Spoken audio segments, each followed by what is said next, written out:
కిషోరి వికాస కార్యక్రమం అని ఉంటుందండి. ఇందులో ప్రత్యేకించి పాపలకి అంటే బాలికలకి 10 నుంచి 16 సంవత్సరాల వయసులో ఉన్న కిషోరి వయసు అంటాం మనం.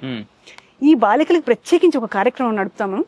మీరు దగ్గరుండి చూస్తే అద్భుతంగా ఉంటుంది, ఒకసారి రండి అని అన్నారు.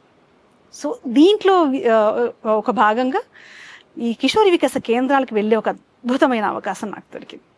అదే స్ఫూర్తి, అదే నన్ను ఇక్కడ దాకా తీసుకొచ్చింది కూడా. అద్భుతం.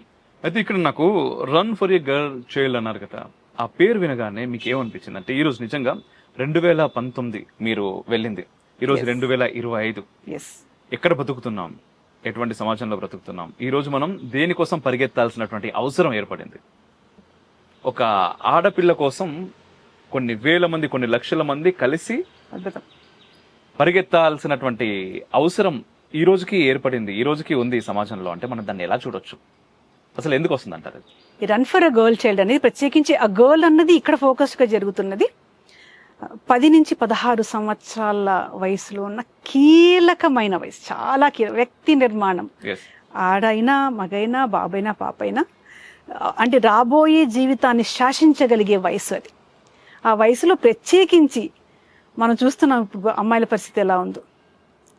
ఈ అమ్మాయిలకి చదువు అనే కాకుండా ఒక వ్యక్తిగా నిర్మాణం చేయాలన్న ఆలోచన చేసింది సేవాభారతి.